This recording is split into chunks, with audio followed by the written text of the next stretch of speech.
अभिषेक बैनर्जी का बयान है।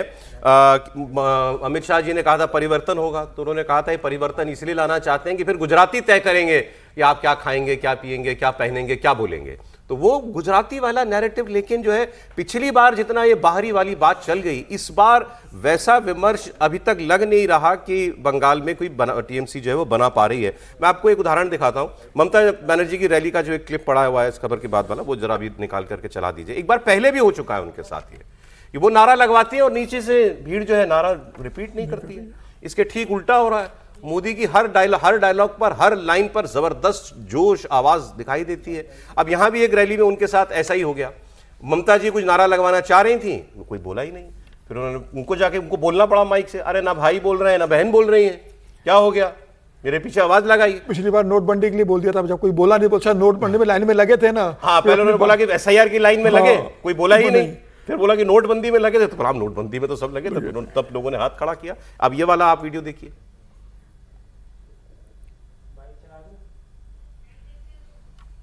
सर यही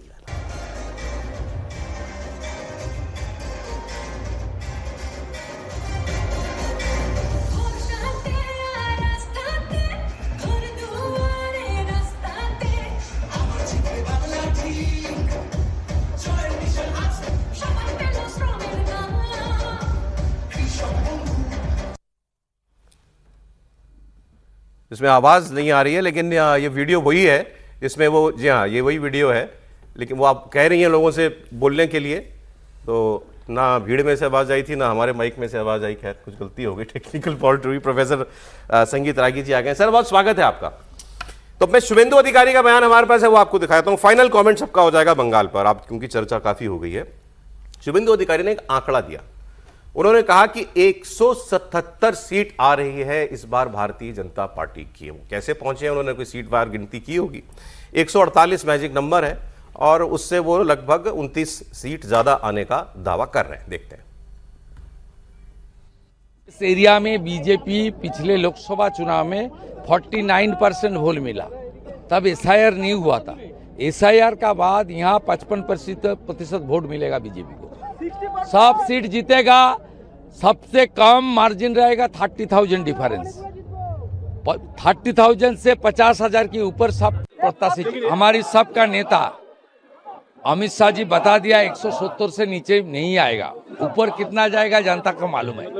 मैं बार बार सब सभा में बता रहा हूं, 16 में 3 सीट बीजेपी जीता था, 21 में 77 सीट जीता है, इस बार 177 हो ही जाएगा। ये मेरा पर्सनल एनालिसिस।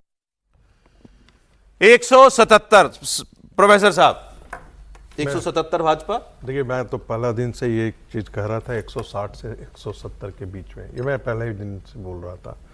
आप लोग इस बात से सहमत नहीं थे। समीर जी ने कहा था कि भाई सरकार बनाने जा रही है, और उसके पीछे बस मेरा एक ही तर्क था कि हर कंस्टिट्यूएंसी में उनका वोट कटा है। अब एक दूसरा नैरेटिव वहाँ पर चलाया जा रहा है।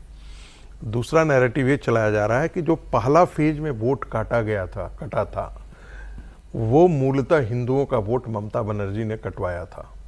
तो ममता बनर्जी ने यदि कटवाया था तो ममता बनर्जी को खुश होना चाहिए था कि भाई ये सब भारतीय जनता पार्टी के वोट हैं, तो कट जा रहा है तो उनको तो प्रसन्न होना चाहिए था।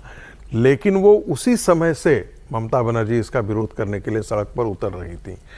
इसका मतलब है कि एक नैरेटिव बनाने की कोशिश की जा रही है, लेकिन सच्चाई यह है कि 90 लाख वोट कटा है।